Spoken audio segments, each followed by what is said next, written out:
I go to church in Maryland at a Latvian church, and there they have a Latvian school with about 50 school children. And they do this every year on Palm Sunday. They dye the eggs this way. Onion skins are used to dye Easter eggs in a lot of different places, in Europe especially, with different countries having slightly different variations on the process. And from what I understand, it came to Pennsylvania with immigrants from Germany and other parts of Europe. And that here, it's interesting because the method that I use with the leaves and the flowers is less widespread. It only came more recently.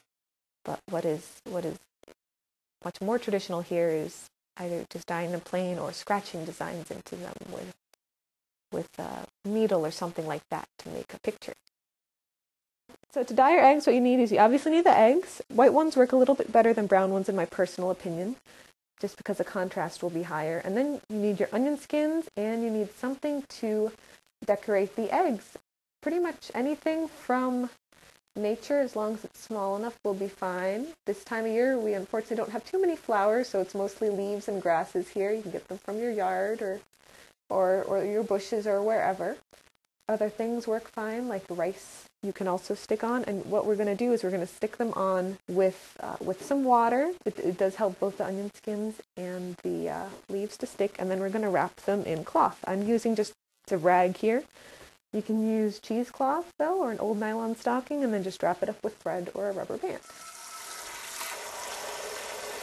Before you wrap the eggs, it makes sense to pour some water in a pot. You're going to need enough to at least be able to cover all your eggs and to get that boiling with the onion skins in it, because you want that to boil for a few minutes before you drop your eggs in so the onion skins can give the water its color.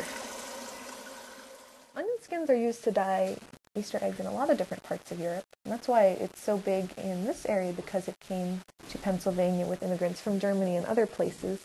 But I learned from my parents, which are from Latvia, which is where this method with the leaves and branches is so widespread.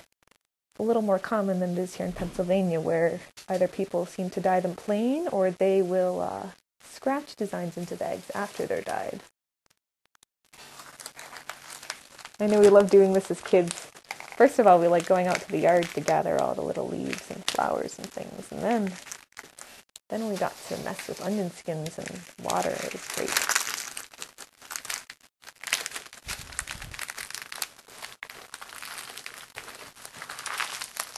And what the cloth does, it holds the leaf or whatever tight against the egg. And if it's tight enough, everything will get dyed except for the area right under the leaf or the flower, leaving a lighter spot. You want to have the eggs set to simmer, or rather you want the water set to simmer, but not boil. And this is one of the few parts where there's a safety issue, because obviously this water's hot, you don't want to get it to splash on your hands. Works if you dip the eggs in with a ladle or something. The goal, of course, is to get the eggs in the water long enough that, one, they're hard-boiled, and two, that the color gets transferred from the onion skins onto the shell. But about 20 minutes should work. If you want to make the eggs safe and handle, just run a bit of cool water on them. But if you want to keep the yolk from turning greenish, which is harmless but not terribly appetizing, you either dunk them in ice water or you run them for a few minutes under the water. So, drying this off now. If you want them to be shiny, you can put some oil on them, which I'm going to do in a minute. Any kind of oil works to make the eggs shiny. I'm using vegetable oil here. Just get a bit on a paper towel or something and rub it right on.